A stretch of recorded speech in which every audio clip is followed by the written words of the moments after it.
भारत पाकिस्तान के बैकड्रॉप पर कई फिल्में बनी हैं, लेकिन अब एक अलग तरह की फिल्म आ रही है इसी बैकड्रॉप पर। कितनी अलग है ये फिल्म? IB71 इसका नाम है। कितनी अलग है ये फिल्म, बताने के लिए खुद मौजूद है हमारे साथ अभिनेता विद्युत जामवाल। विद्युत, बहुत बहुत स्वागत है आपका।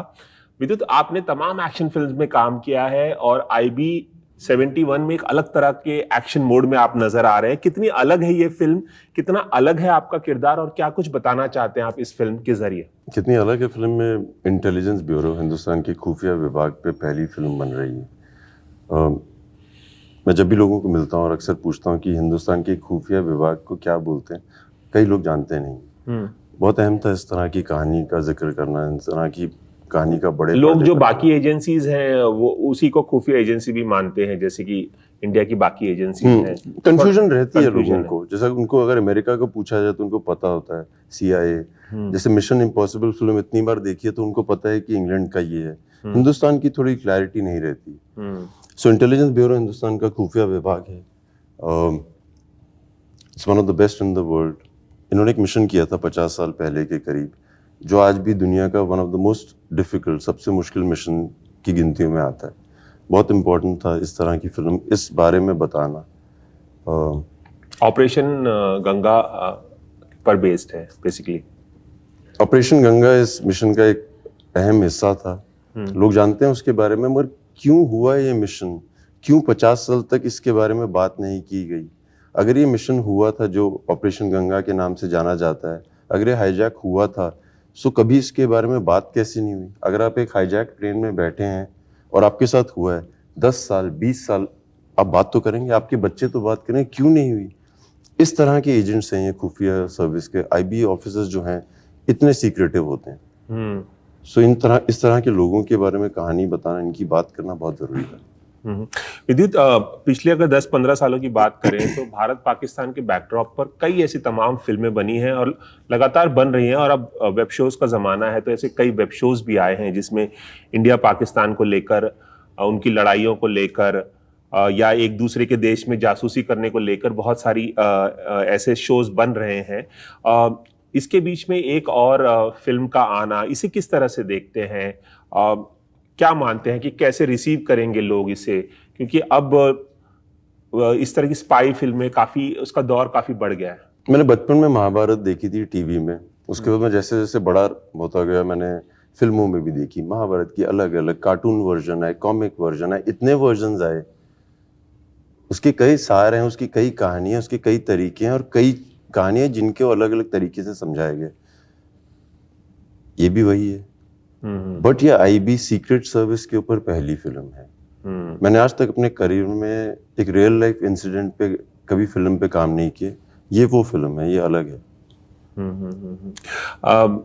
विदित, आप भी आर्मी परिवार से बिलोंग करते हैं। आपके पिता आर्मी में थे और कई जगह पर उनकी ट्रांसफर हुई, कई जगह पे पोस्टिंग हुई, तो आपको पूरे देश घूमने को मिला।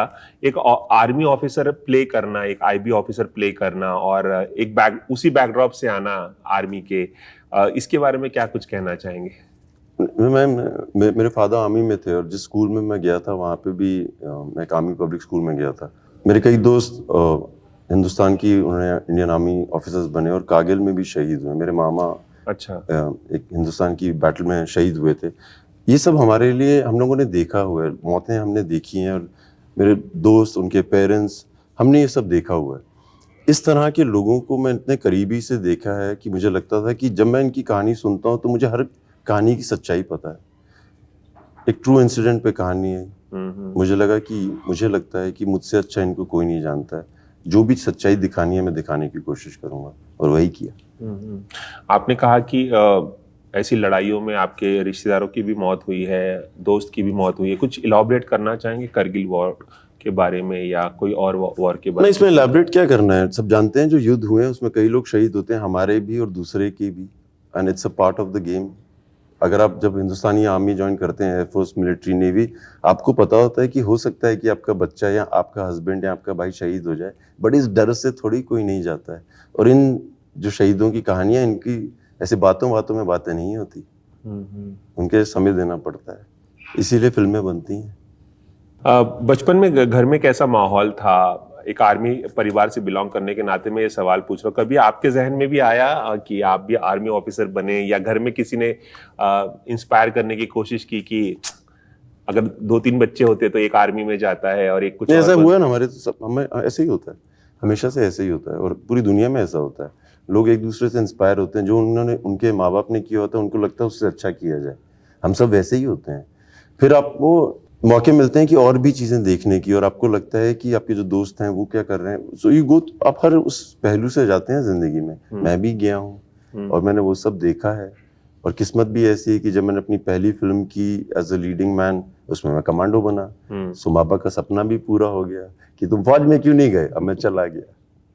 सो वो सब किया है, और मैं बहुत खुश होता हूँ जब मुझे आर्मी के लोग मिलते हैं, हम CISF या BSF के जवान मिलते हैं एयरपोर्ट्स पर, बोलते हैं कि सर आप कमांडो हो, जिस तरह से आप हो। जब हमारे बच्चे पूछते हैं कि आप क्या करते हैं तो हम बोलते हैं वो कमांडो देखिए, हम वो सब करते हैं।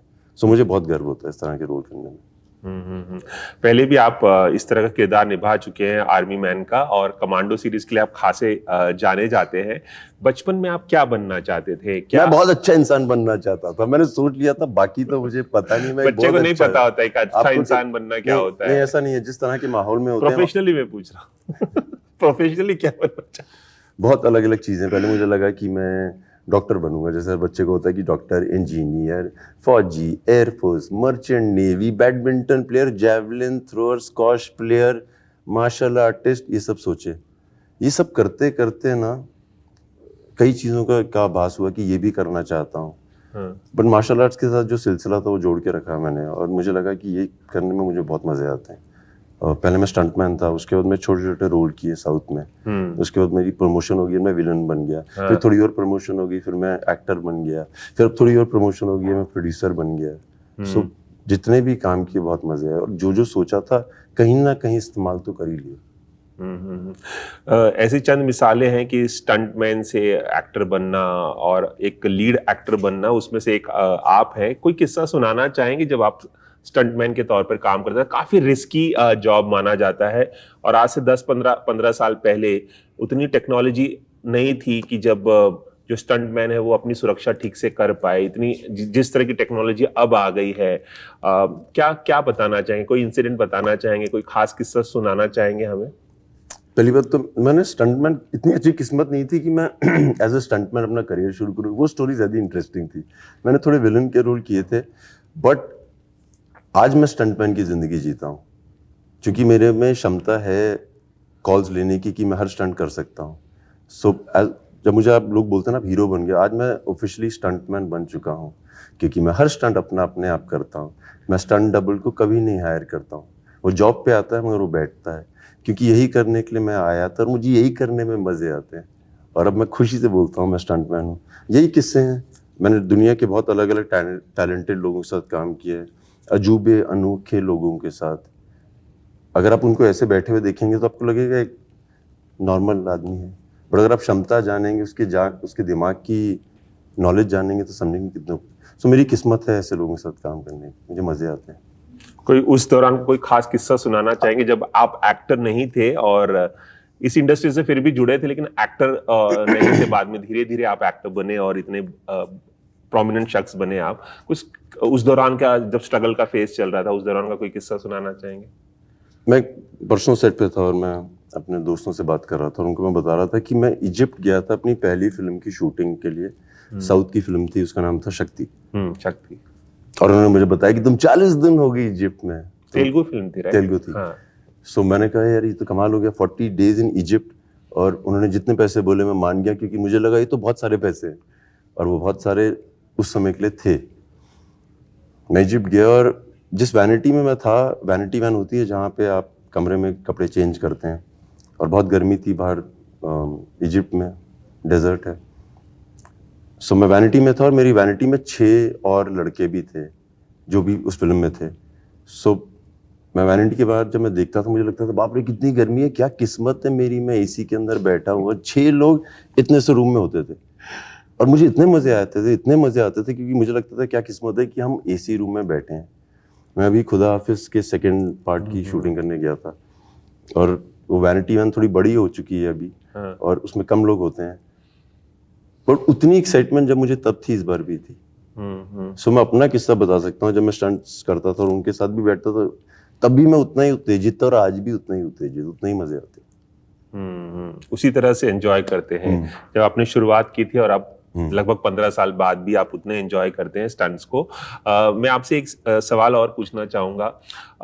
विद्युत, अगर फिल्मों की बात करें और लगातार आप कह रहे हैं कि आप स्टंट करने में आपको बहुत मजा आता है, लेकिन कभी कभी वैसे तो आपको देख के लगता है कि आपको डर नहीं लगता होगा, लेकिन कहीं किसी कोने में कोई बहुत ही खतरनाक स्टंट करते हुए ऐसे कभी कोई डर का एहसास हुआ, कोई खौफ का एहसास हुआ कि 2 बार आपको सोचना पड़ा हो, या कभी किसी मुश्किल में पड़ गए हो, डबल माइंड में आ गए हो कि ये करूं या नहीं करूं?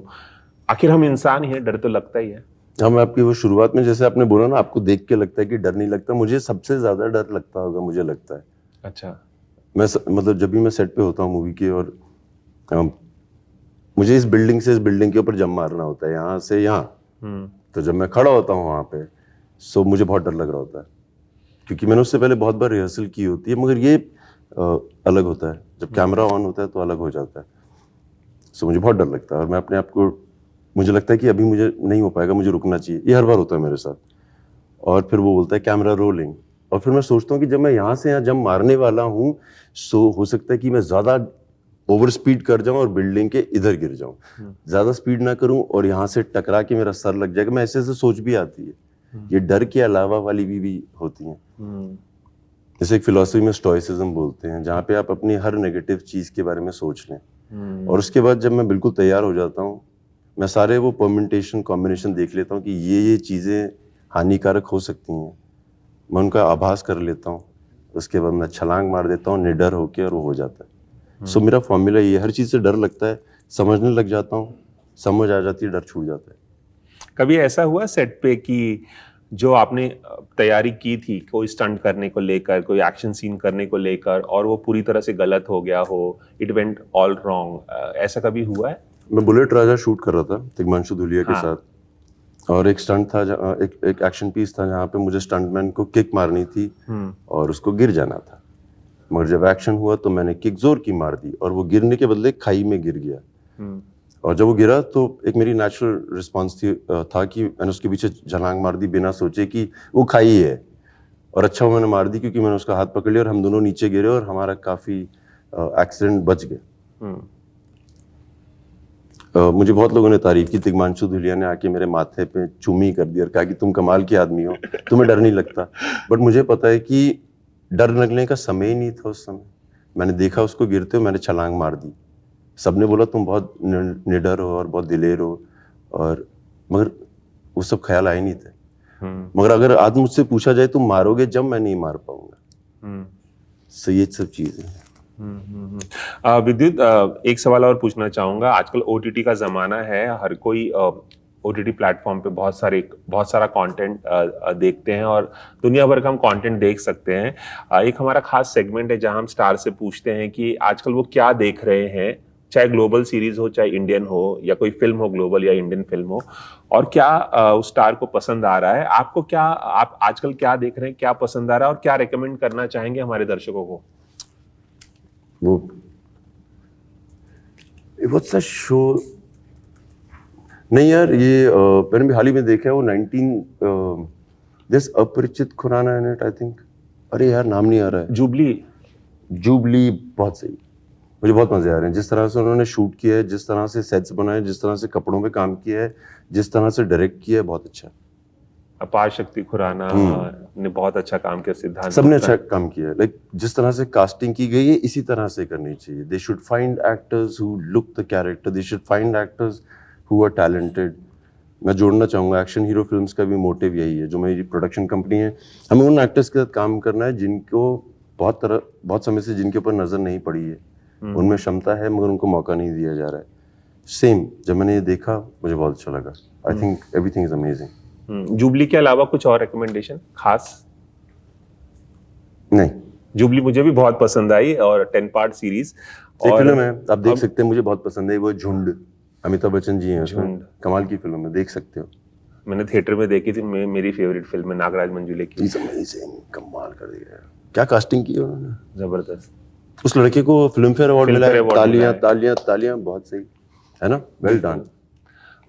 और जाते जाते आखिरी चीज, आप IB71 के बारे में और कुछ कहना चाहेंगे कि कितनी अलग है और ये फिल्म कितना अलग एहसास कराएगी लोगों को? कुछ खास ऐसी कोई बात जो आप बताना चाहेंगे हमारे दर्शकों को जाते जाते? बातें तो हुई हैं आईबी के बारे में, बट मुझसे अक्सर पूछा जाता है कि इन लोगों में क्या अलग है जो बाकियों में नहीं है, जो आज की जनता में नहीं है, जो सीक्रेट सर्विस है, जो खुफिया विभाग है, इंटेलिजेंस ब्यूरो, रॉ, इन लोगों में अलग क्या है? इनमें अलग ये है कि ये नेम, फेम, शोहरत, नाम के पीछे नहीं भागते हैं। इनका जितना गुप्त रखा जाए नाम उतना अच्छा होता है। इनके परिवार वाले तक नहीं जानते हैं क्या करते हैं, और ऐसे लोग हैं आपके बीच में, आपको पता ही नहीं है। मैं किसी को बता रहा था कि कई बार ये जो रोड पे लोग मांगते हुए दिखते हैं, उनमें से भी कोई एक हो सकता है, आपको पता ही नहीं है। उसने आपकी कार के अंदर सब कुछ देख लिया है, खबर भी पहुंचा दी है, मगर आपको पता ही नहीं है। इस तरह की फिल्म है इंटेलिजेंस ब्यूरो पे IB71, 12 मई को आ रही है, जरूर देखिएगा। चलिए, एबीपी न्यूज से खास बातचीत करने के लिए बहुत बहुत शुक्रिया विद्युत, और उम्मीद करते हैं कि तमाम दर्शक जो हैं IB71 को देखने के लिए सिनेमाघरों में जरूर जाएंगे। आप इसी तरह से लोगों का मनोरंजन करते रहें, हमारी शुभकामनाएं। Thank you, thank you, thank you. Ravi Jain, ABP news, Mumbai.